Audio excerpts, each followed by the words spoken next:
and welcome to Perspectives in Focus. I'm your host, Tia Young, and we have a great show for you today. Several weeks ago, we had Michael Hamilton with us to tell us about the situation with his brother, Scott Hamilton. Scott was given a lethal dose of medications in the hospital, and within 5 days had died. It has taken the family about 25 years to really go through all the pain and agony. And it resulted in a wonderful book that has been written by his sister, Jo Hamilton. The name of the book is For the Love of Scott, and I highly recommend that you get this book. Today we're going to finish up questions that we had for a couple of weeks ago because we just weren't able to get to the end of the questioning. So without further ado, please welcome back Michael Hamilton. Michael, do you trust the hospital, any hospital or a doctor? I know it's been 25 years ago, almost 30 years ago, and I can imagine what your answer would have been 25 years ago. Mm-hmm. But I'm just wondering if over the years, if you've softened any or if you're still very cautious about the health profession, medical profession. Still very cautious. My wife does a much better job of researching and thinking through, how we're treated with our healthcare professionals than I do. I've gotten probably better over the years. But what alternative do we have? We get sick. We can choose where we go, but ultimately you still have to rely on the healthcare profession to be treated. It's not like you can pick a different airline or a different automobile brand, right. Or it's a network, and certainly there are some that are better than others, and hopefully there's a part of luck that plays into it as well. I mean, when you consider 100,000 people a week die of unneeded deaths in healthcare facilities, 200,000 if you consider the infection rates. That's true. That's just way too many. And it could happen to any of us. Right. Our family has been fortunate that we've had no major healthcare problems for the most part, just routine type things. But I remember when my older daughter was born, we went through the experience of she was born C-section, which was somewhat traumatic in the first place. And then I remember going to the nursery the day after she was born and seeing handwritten on her chart that Hamilton baby has a heart murmur with a question mark behind it. So right away, all these feelings that I experienced with Scott come flooding back. Is they got a question mark beside it. Do they know? Does she have a heart murmur? Here we go again. Is there going to be trauma, more problems, more mistakes? It was awful at a time when you'd had a newborn baby and you should be enjoying that moment.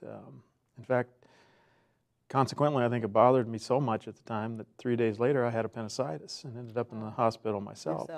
And part of the claim was that it was caused from the stress and anxiety that happened. So, did you find yourself questioning them more? Because a lot of times when we are dealing with the health professionals, we feel inadequate, because we feel like they know, and so we don't question them. Whatever they say, we just take it at face value. Have you found yourself being more vocal when you're dealing with health professionals and not being afraid to say, well, what does that mean? I have, probably not as much as I should be. I'm more introverted, I guess. Again, my wife, I kind of lean on her to check and double check things, and she's very, very good at that, and which gives me more peace of mind. But a lot of it is the healthcare provider you happen to have, like my primary care physician. I have trust in him, but yet you can still see some of the hubris that's involved. We have a great care facility in our hometown, and you hope you hope everything's done and happening the way it should be, but Right. again, there's an element of luck involved. It's just some of these systems that are in place, there's just too many places where they can break and where there can be errors, and that's what we need to eliminate. Right. I agree with you 100%. Michael, let's move to advocacy and outreach. When Joe was here a couple of months ago, she talked about the number of things that she was doing in the field of advocacy and outreach. Are you working with her, or are you telling your story in a different way? Yeah, I'm trying to work with her. She's hard to work with Is sometimes. she hard to work with? Sometimes. I've got to talk to that woman after. Yeah, don't tell her I said that. But yeah, she's kind of taken the lead with writing the book, and she's got the medical profession Yeah. background and the medical mentality, and I'm feeling kind of like a duck out of water at this point. But we're kind of following her lead on where we can help and where we can, certainly the purpose of the book is to get those words out, that people need to be aware of what's happening in the healthcare community, where it's broken, where it has been broken, where it'll continue to be broken if we don't wake up the sleeping giant, so to speak, to make these changes. And I think some great things are already being done, but Right.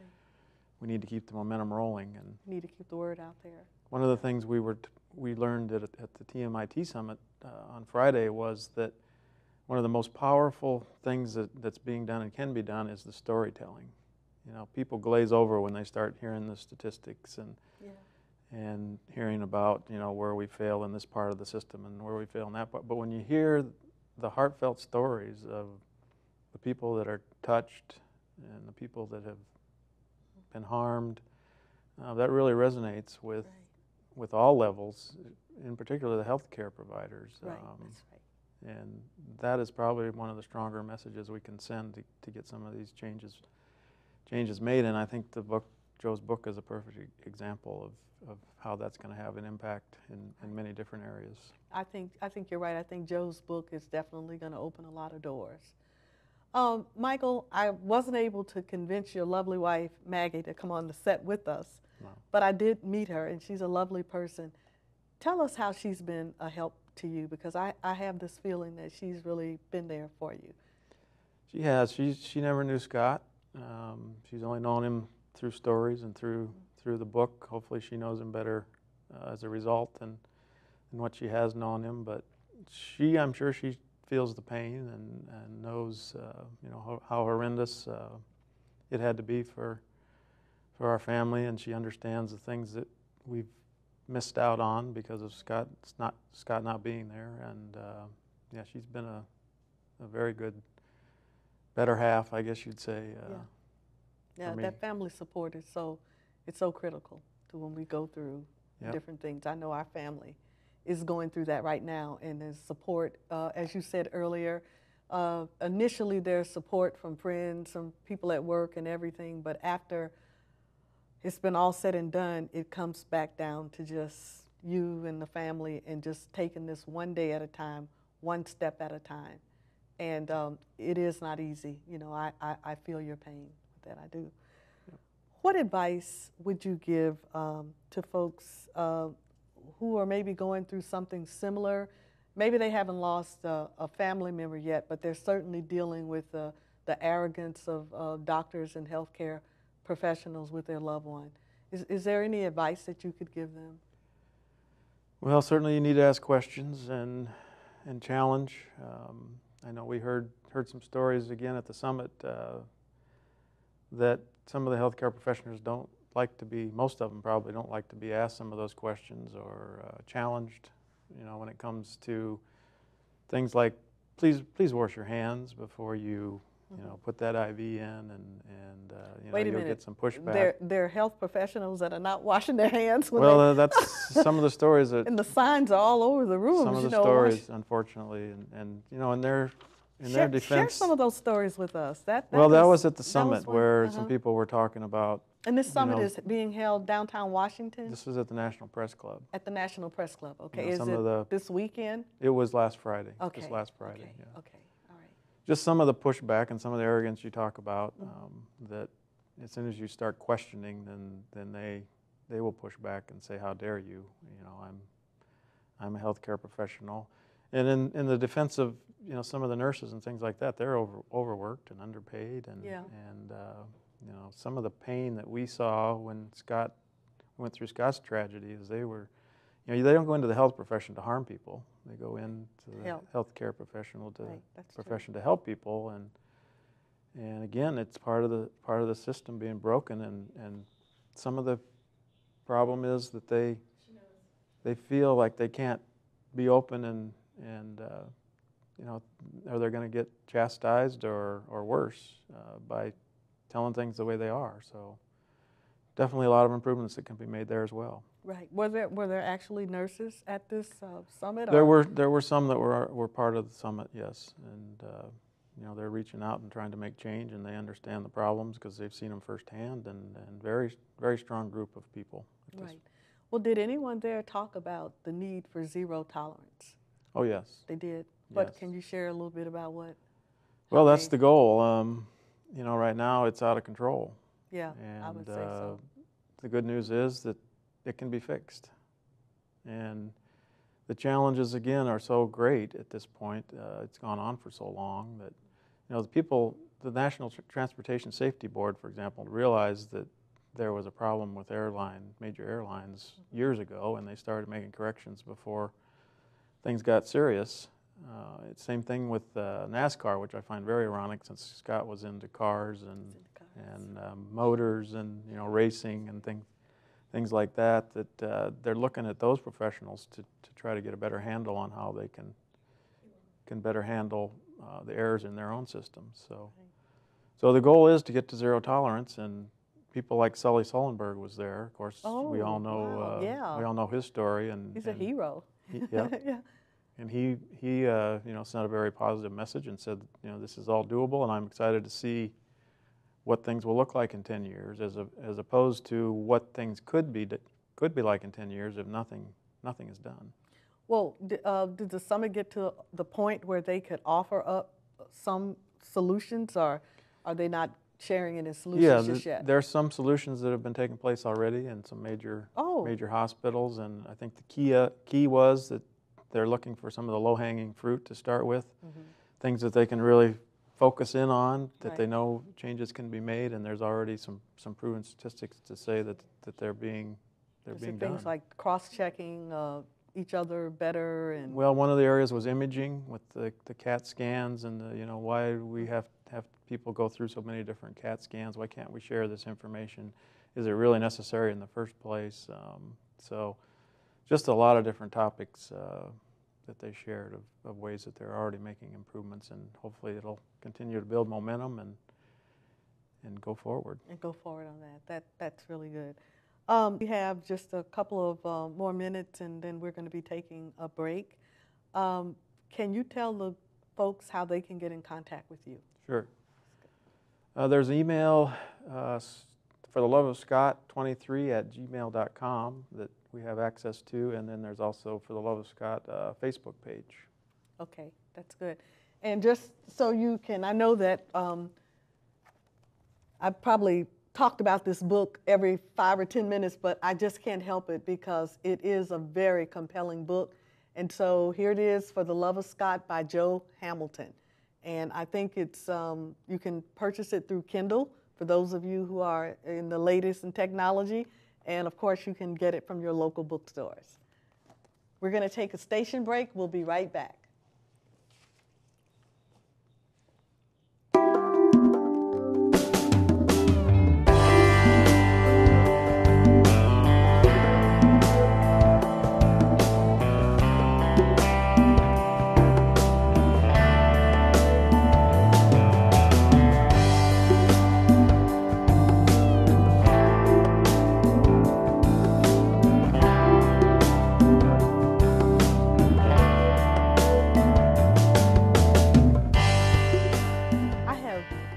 Question that I need to ask you, and I want you to be totally honest. If you're not up to answering this question, you don't have to, but I just feel it in my heart to ask you this. Have you been able to forgive what happened to you 25 years ago? That is a tough question. I I don't know that I ever had direct animosity toward those that essentially killed my brother. Right. Certainly there was a lot of anger, a lot of questions as to how could this happen, why did this happen. But I also remember talking to some of those individuals at the time, and obviously they had a lot of pain with the situation as well. His oncology doctor, for example, some of the nurses, and I know Joe talked to him more than I did, but you know, there were some that obviously kind of disappeared and Right.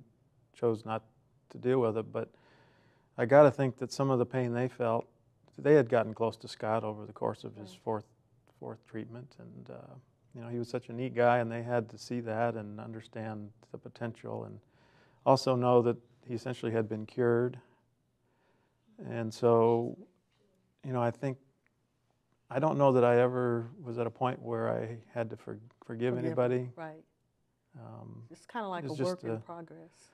It was just a devastating experience for everybody involved, and I know we had talked briefly about a sequel. To me, one of the more interesting things that could maybe come out of this as a sequel would be to talk to some of those caregivers and understand the effects that this all had on their lives and how maybe they changed the way they did things or looked at their profession, or you know, what kind of impact. Of course, for the family, we know, we were there, we experienced it, and ultimately Scott died. But what happened to the pharmacist, for example? What happened to some of the nurses that didn't do the checking? There's still many questions that could be answered, asked and answered. Definitely. And if you're looking for a sequel that's fictional, then Jo would be your person to do that as well, because she's got such a creative. I mean, we could have a whole new series of Harry Potter books if we were to. I like that, Michael. It has been a pleasure to have you on the show.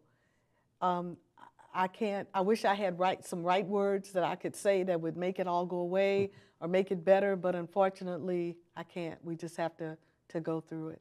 I thank you so much. You're welcome. For coming on Perspectives in Focus, and I thank you. Bye-bye.